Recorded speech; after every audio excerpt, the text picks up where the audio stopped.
Here we go, location. The Outer Hebrides is found in the northwest coast of Scotland. Let's have a look at this locator. See how far the journey is. Tarbert, Isle of Harris, that's the one. How long is the journey? There you go, over 14 hours, but that does include a ferry crossing. You can go from Ullapool, but that will take you even longer. Enjoy the journey, it's worth it. Welcome to my idea of paradise. The Outer Hebrides is quite a long way, but the rewards are here in bucket loads. There are several islands, and this is on Luscantire Beach on the Isle of Harris. I was set up for a considerable time and the light was a bit flat. Suddenly there's a gap in the cloud, God lit the mountain up and boom. Staying with the same location, I just switched lenses. I went wider. The sky began to clear. I managed to get this beauty. It all ties in wonderfully. Nature's colour wheel matching the colours of blue and yellow. There's a link of rocks leading the eye to the horizon too. It just works. I just love pastel colours. This is an ebbing tide over about a 4-second exposure, which gives us those great subtle pastel shades and striations. Yeah, it's not always about the landscape. Sometimes it's about the textures, the colours, the subtleties, which I hope is shown here. I stood one early evening on the side of this sea lock. I observed the form and structure of the scene in front of me. I waited till it all lined up. Suddenly we had light. It doesn't always happen. It did this time though. We like Scotland, particularly the northwest, so much that not only do I teach there, but we holiday there too ourselves. The short one's my missus, Nancy, and the other one, well, we occasionally bring friends with us as well. Sometimes it's not about the big landscape. Sometimes you have to break the landscape down into its smaller components. And here's a nice small component, a bit of grass on the beach. But in that light, how amazing does that look?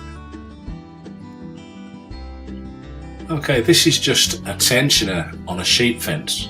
And the sheep who have recently been dipped in various colours obviously have been scratching their backs against it and left this wool behind, and it looks amazing.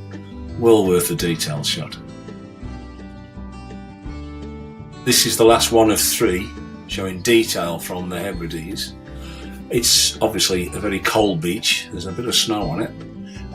The gritty sand is starting to come through, and so a bit of seaweed has come over it. What do you see? Everybody's got different ideas. I can see a dragon, some people see like a horse rearing. What do you see?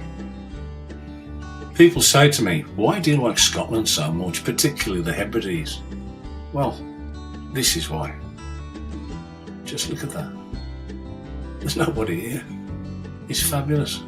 You get the place to yourself. Well, and a few dogs and the weather. Notice the rainbow underneath the cloud, just there. An aspect to why we arrange this for every client. Do you believe me? I was sat on this beach. The mountains in the backdrop were being fantastically encased in a low cloud in a storm. The light was dropping rapidly and I searched frantically for a decent foreground. I found it with these grasses.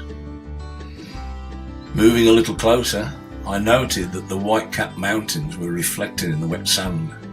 This illustrates a good point here that sometimes you're better off shooting when the tide's ebbing, so the sand is wet like this and you get the reflections. This, I think, is Horgabos Beach. It was taken in March. I've been to this spot quite a few times over the years, but never got what I wanted. Until now. Boom. And in case you were wondering what the initial first picture was about, well, we found this piece of metal on one of the beaches, and before we moved it, we photographed it.